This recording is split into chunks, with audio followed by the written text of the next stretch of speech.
I don't exactly know what we'll see from Donald Trump, but he's sort of telegraphed a little bit. It's going to be scorched earth.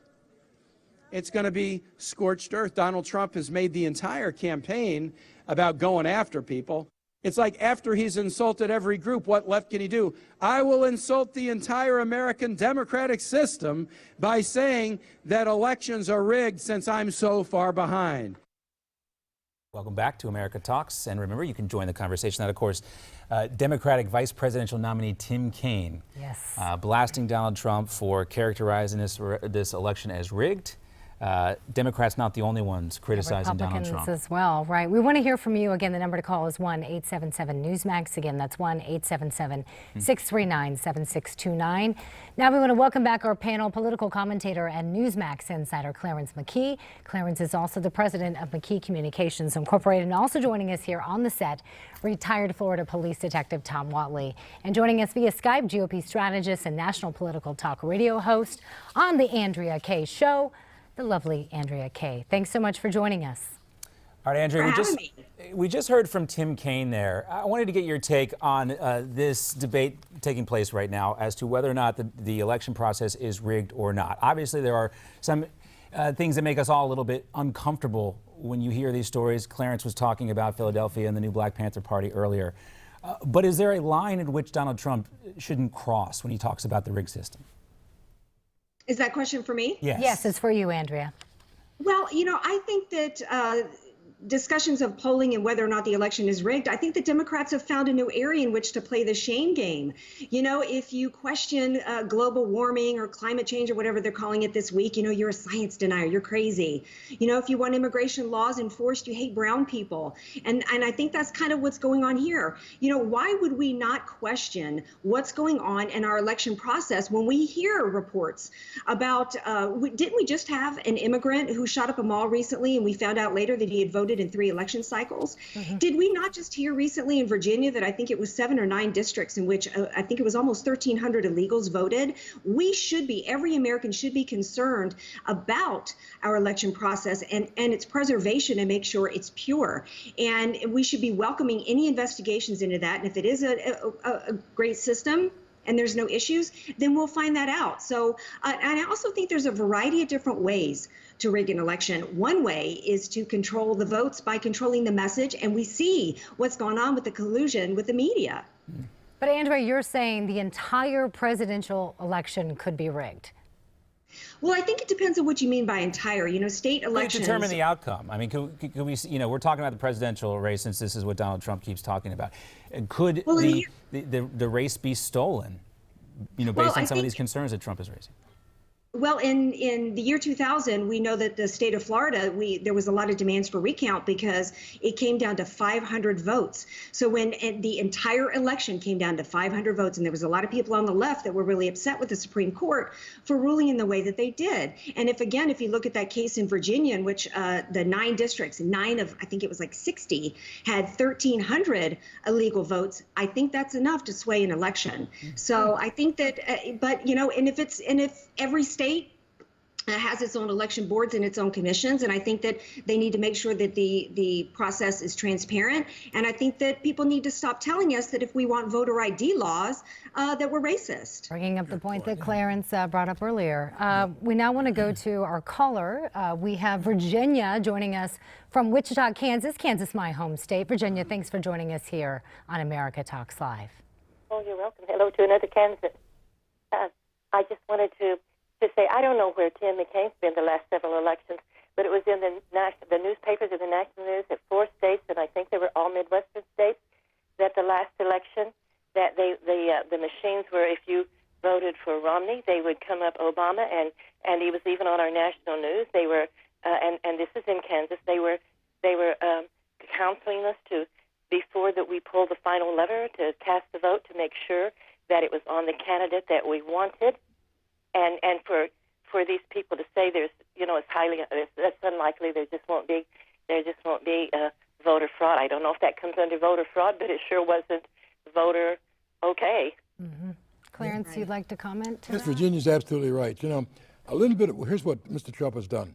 He's turned the lights on the issue of rigging, and all the roaches that are possibly working on that are exposed. The Veritas tapes brought it up. So everyone's going to be looking for this now. So in a way, it brought it into to the forefront. Right. And so people will be looking closely. And the Republican Party, by the way, Mr. Rubio and others who keep running away from the issue, oh, there's no voter fraud, they ought to keep their mouths shut and jump on and say, listen, we're going to be watching these elections very carefully. We're going to have poll watchers in all these precincts, instead of running away again as they usually do. Is there a danger when you talk about the system being rigged? And you mentioned, I think what Marco Rubio and those who are taking the same position, they are concerned about anyone who hurts the faith that Americans as a whole have in the electoral process. Do you believe that the system is legitimate? And you kind of spoke to that. Yeah, it's like telling, see, are you telling Trump supporters to stay home because it's rigged, or you want Democrats to stay home because it's rigged?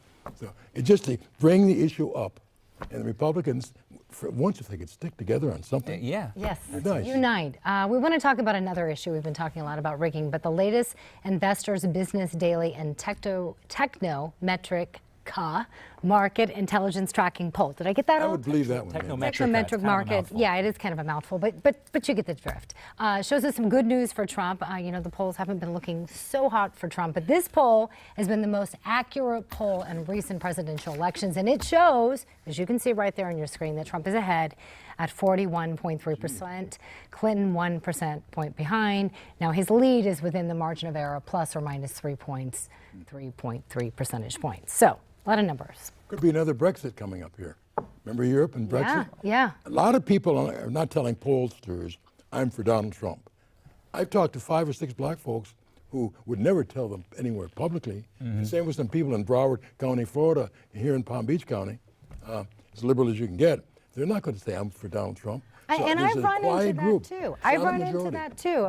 There are all kinds of sampling issues when you look at all these polls, but still, if you take, you know, a more accurate predictor in the past, at least, has been an aggregate poll where you average things out, and a lot of those don't spell well for Trump either. Well, here's a problem too: is that traditionally they use landline telephones for the sampling. A lot of them, yeah. And I've phased my landline out. You know, I don't have it. So we're reaching that point now where they're going to try and do sampling on cell phones. You know, Yeah. So. Andrea, we want you to weigh in on this. What do you think about this latest poll? Well, you know, I think that the poll, the Daybreak poll, the one that you're referencing was the most accurate in 2012. But I think it goes back to, you know, the polls reflecting the primary way in which elections are being affected and rigged in this country right now, and it's with the media collusion. You control the message and you control minds, and that's how you control the votes. That's why we see with the WikiLeaks the campaign coordination with the Clinton campaign and the Democrat Party and the different media outlets, and that's why we're seeing a constant beatdown of drumming on Donald Trump and smears against him, while we're not hearing about the WikiLeaks and the content and everything that's gone on and the crimes and the corruption that has been revealed there. And they know that the American people were far more concerned with, and they know this from polling, that the American people were far more concerned with what was in those 30,000 deleted emails than they were in Donald Trump's tax returns. So I think the polls right now, I believe that he is up by one point. I do think that that's accurate, and I wish that we had honest reporting. We really had a free press, and I think we would see some very different polls today. Well, to be fair, Donald Trump had plenty of free press in the primary campaign, and now it does seem like the media has had enough, and they're trying to quiet him down quite a bit. We have John on the line with us. John, I wanted to ask you a question because we asked this to one of our other callers as well. What do you think Donald Trump should focus on tonight? There's been some talk that he may focus on some of Bill Clinton's, the Clinton sex scandals. Where do you think he should put his focus? He should just keep his focus on what he's going to do, and that's it. Just stay on that. Because look, how are we going to know if she's telling the truth if she gets elected because she lies so much? It's hard to tell. Two, she takes, she's under oath and can't remember 20 questions. Now, as far as crooked voting, I'm 84 years old. I was in the Korean War, and Thank you back for your in service. Philadelphia. Well, don't thank me. Thank the guys from the Second World War. They're the ones that saved this Thank country. them all. They're You got to wrap it up, John. I don't want to cut you off. You got about 30 seconds left. I want you to make your point before we have to go to commercial. Okay. Back in Philadelphia in the 50s, the Republicans were in for 45 years. They trucked in people from other states, put them on relief, and when election time came, they voted Democrat. We ain't seen a Republican in a mayor since then. right. Yep, it's dirty tricks. It happens all the time. I mean, I've seen it John, myself. thanks for your call and your service. Thank you, John. You know, it's an old tactic. You pay people to wave signs at polling locations. There's an underside of American politics which most people don't really know, and they might not want to know, but it's certainly something that's been raised to the forefront with Donald Trump and these concerns. Gentlemen, thanks for being with us. Thank you. Tom Whatley, Clarence McKee, and Andrea Kaye. Stay with us. We've got much more to come here on America Talks Live. Miranda and I will be right back with you.